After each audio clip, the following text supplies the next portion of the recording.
This is how the start of a Risk of Rain 2 run looks like. And this is that same run an hour and a half later.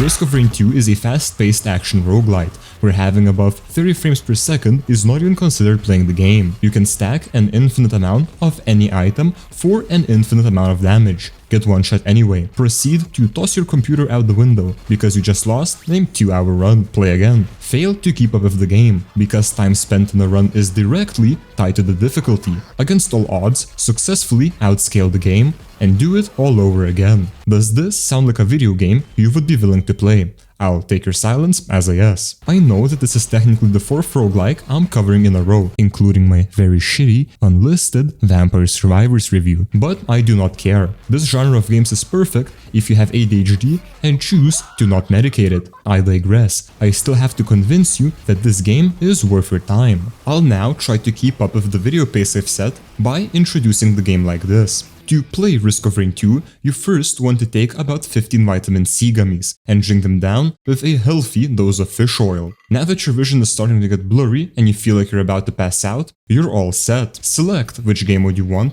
and choose your character. As of now, your options are limited, but do not worry, most characters are fairly simple to unlock. The gameplay loop itself is pretty straightforward. You kill various enemies, gain gold, spend the said gold on items and upgrades which are located all around the map, charge up the teleporter by staying inside its radius and killing the boss, go through the teleporter, rinse and repeat until you either die, which believe me you're going to be doing a lot of, or fulfill one of the multiple win conditions. To do that, play Loader. She is the strongest character in the entire game. You gain a shield by punching everything around you, have an area of effect attack and a grappling hook as well as a charge dash which effectively one-shots most enemies. But it comes at the cost of being a melee character. During the end game, that means you have to play incredibly carefully. Any single mistake is a set death sentence. Yeah, no, those 3 pots had the combined HP of almost 400,000 and I just one-shot all of them. Playing Loader is just a ton of fun. You know what else is a ton of fun?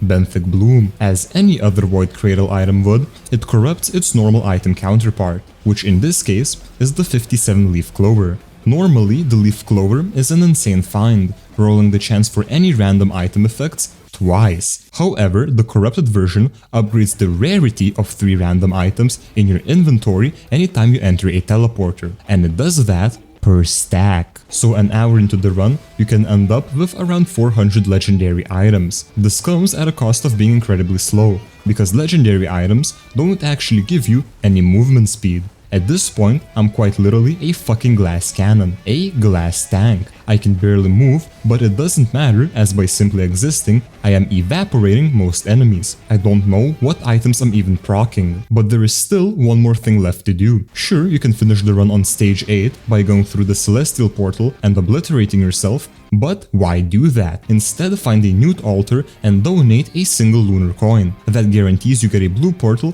after completing the teleporter event. The portal takes you to the bazaar between time. Here you want to look for beads of fealty. Then, when you feel confident enough in your build, take the celestial portal. But this time, obliterating yourself will not end the run. Instead, you'll get taken to a moment hole. Here, you'll get to fight one of many Twisted Scavenger variants, one of the highest health bosses in the game. In my opinion, this is the true final boss, the final test of your build and your computer. Looping this many times is about the journey and not the destination. Defeating the Scavenger gets you 10 lunar coins. It's not a lot, especially when you can employ the Zimbabwean method of printing currency by simply editing a number in your save file. But what if Loader is not exactly your cup of tea? Let me introduce you to the dog, Acrid. It comes in 2 versions, stereotypically male and stereotypically female. Now, do not get confused by Acrid's abilities. This is not a melee character. While you do heal from your melee attacks, you'll most likely get one-tapped before you even reach your target.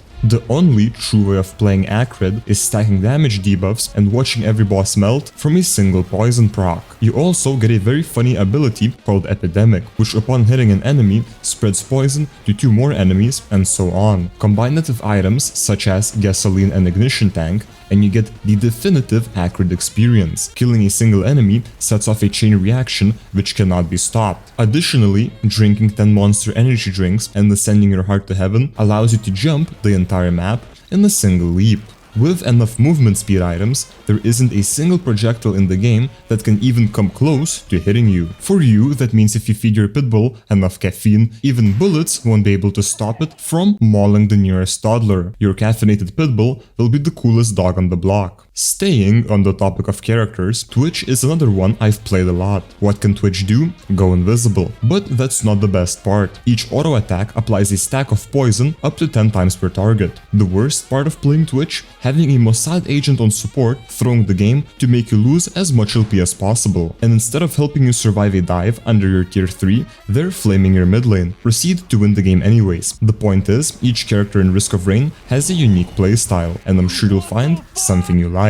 Then there is also multiplayer. As with any video game, multiplayer makes an already fantastic experience even better. It's especially fun to pick a high mobility character and steal all the loot from your friends, which then results in you going to fight the final boss with a 40 item difference. Within my first week of playing Risk of Rain, I started up a multiplayer run with the goal of passing as many stages as possible. This resulted in me discovering one of the most broken items in the game. Lensmaker's Glasses is an item that usually gives you a 10% crit chance, but its corrupted counterpart gives you 0.5% to instantly kill an enemy. That doesn't sound all that good, but can you guess what I found on stage 13 while carrying the lost Sears lenses? A fucking crit glasses printer. I made as many as I reasonably could. Now each one of my attacks had about a 10% chance to instantly kill an enemy. Combine that with one of many randomly proccable items I had, and you get whatever this is.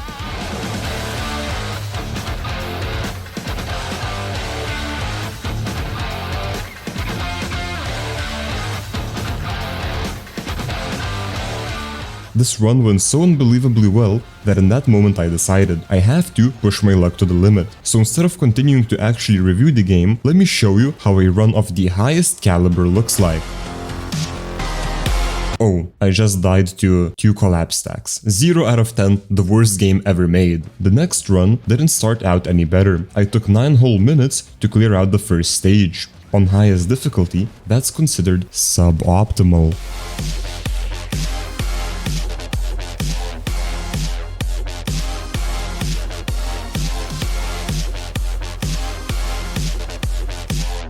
The absolutely abysmal early game actually paid off.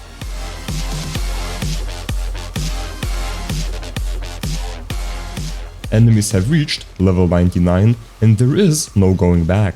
Risk of Rain 2 has successfully been outscaled. Buying the Beads of Fealty leaves me with just one more thing left to do. Since I have this many items, why not continue the run until I find an Altar of Gold, which allows you to donate a sum of money to a charity of your choice, and in exchange you get to fight Aurelia Knight. Defeating Aurelia Knight, he now spawns at every teleporter event. He's kinda useless as he just stands around there and doesn't do much, but at least it looks cool. Starting the Twisted Scavenger fight on stage 24, I was so scared of losing the run during the boss battle that I totally forgot I have a dash, whose damage scales with movement speed, which I clearly had plenty of. But it didn't really matter. I happily collect my 10 lunar coins, and as reality itself starts fading away around me, I give you my conclusion. Risk of Rain 2 is like weed. They tell you it's non-addictive until you realize that your life is already in ruin, you've wasted many years, and there is no going back. I stopped playing after around 90 hours. I give this game the highest rating of 10 out of 10. It's a phenomenal roguelike, a testament to great game design, and an alternative to ADHD medication. Not medical advice. And thank you, the viewer, for watching.